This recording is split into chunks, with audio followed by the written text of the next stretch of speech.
Hey everybody, this is Mr. Catcom, and this is a quick app review that I've done before, but I'm going to do it again because of some updates on Manga Watcher. What is Manga Watcher? Well, if you can see, the reason why Manga Watcher is so hot, and I'm going to go ahead and actually let me go on through the other, going through here. The first thing that drew me to Manga Watcher was the fact that it had a bookshelf. Now, we did see these on iDevices first. I'll give you that. But it's a nice feature. It's cool. I give props where props need to be put, where they're due, okay? I love it. I love the bookshelf. So, at first, this was the first thing I got about it.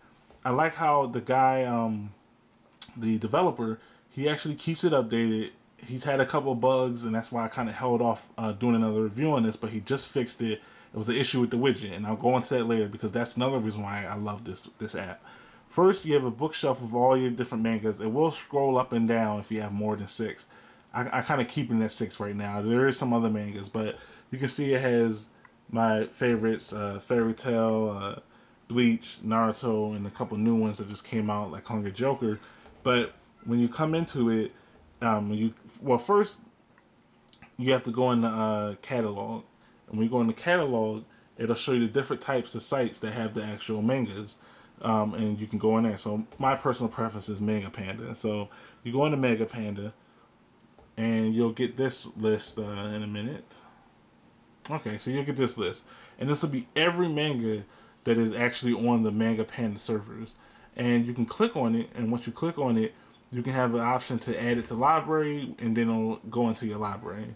Now, I've already had some in here that I actually look at, and actually let me just go back in there. Another cool feature I like on here is the fact that you have the different ratings, so it'll sort it into the most anime that everyone likes, and you can do it by alphabetical, and you can actually go ahead and check off things like which you're interested in. So there's a manga that you've never read, but you want something new. You can say, okay, well, I want something that has action, adventure, and harem. Let's do harem then. And there you go. Sword Girls, Rappy Rangai, Move Love Unlimited. So we have the 3 mangas here, and we can always add them in there if we wanted to add them in there. But we're not going to do that right now. So we can see I already have some in here. So you can choose your manga, go to my library, and it'll show up here. Now, what you have to do next is, okay, let's go ahead and go into Hungry Joker. Okay, so you get a nice view of the actual manga cover. Characters, give you some information and stuff that's in there. This is a fairly new manga, so I'm pretty sure nothing's in there.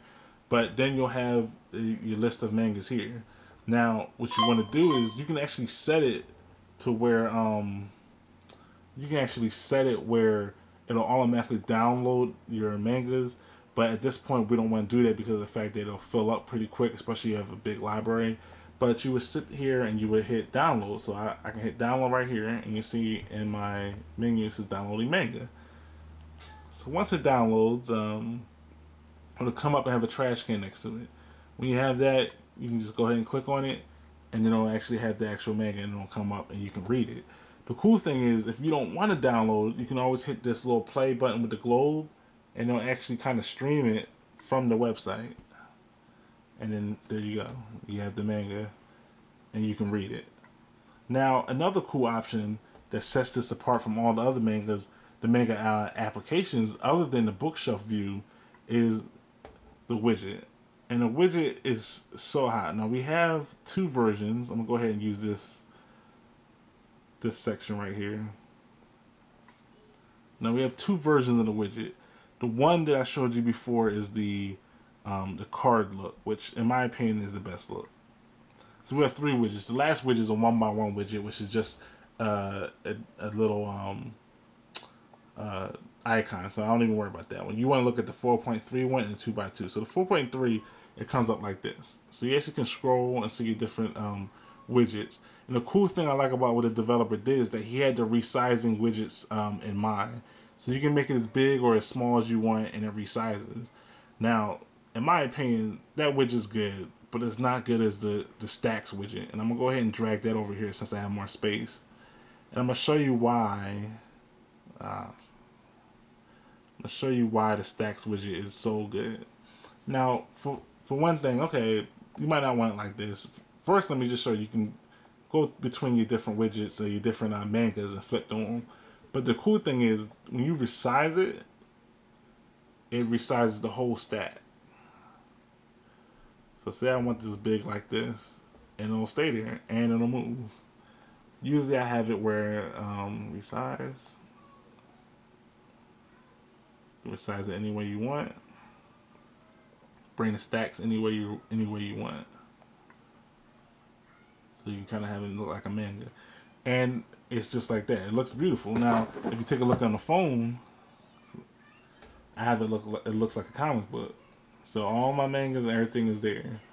In one of the other updates, he did add in the fact that you can sync your mangas across to the cloud and sync read. You can check and fix. So it's a lot of options and a lot of things you can do with it. It's a really good app. I definitely suggest you guys check it out.